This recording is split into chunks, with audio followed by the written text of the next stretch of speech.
ఇవాళ తెలంగాణ కేబినెట్ భేటీ జరగనుంది. మధ్యాహ్నం 3 గంటలకు సెక్రటేరియట్ లో మంత్రివర్గ సమావేశం కానుంది. బీసీ రిజర్వేషన్ల అమలుపై చర్చించనున్నారు. బీసీ రిజర్వేషన్లపై హైకోర్టులో కేసు పెండింగ్ ఉండగా ఎలా ముందుకెళ్లాలనే అంశంపై మంత్రిమండలి చర్చించనుంది.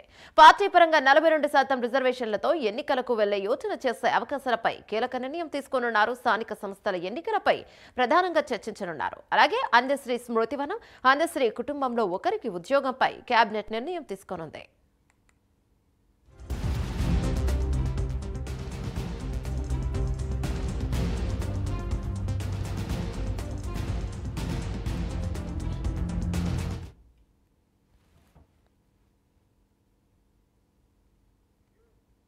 ఇవాళ తెలంగాణ కేబినెట్ భేటీ జరగనుంది. మధ్యాహ్నం 3 గంటలకు సెక్రటేరియట్ లో మంత్రివర్గ సమావేశం కానుంది. బీసీ రిజర్వేషన్లపై అమలుపై చర్చించనున్నారు.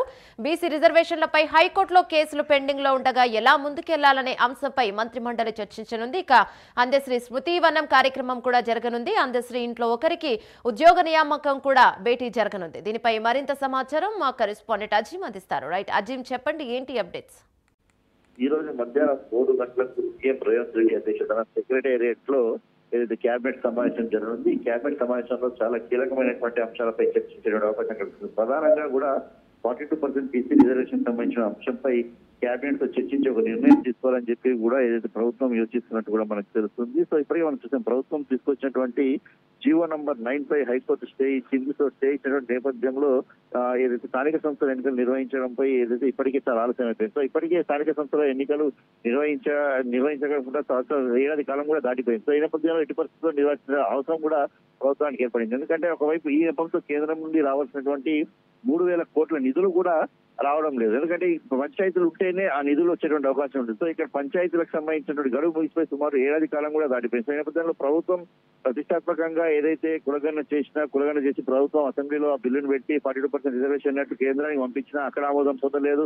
ఇక్కడ గవర్నర్ దగ్గర ఉన్నటువంటి ఆర్డినెన్స్ రూపంలో కూడా ఆమోదం పొందలేదు. అలాగే చట్టసభ ఏదైతే గ్రామ పంచాయతీకి సంబంధించినటువంటి ఏదైతే స్లాబ్ ఉందో 50% స్లాబ్ ఎత్తేస్తూ కూడా ఒక జీవోని రూపొందించి అటు గవర్నర్ పంపించింది. దానిపై కూడా ఇంకా క్లారిటీ రాలేదు. సో ఈ నేపథ్యంలో జీవో 9 తీసుకొచ్చిన హైకోర్టులో స్టే అయిపోయింది. సో ఇలా అనేక కారణాలు.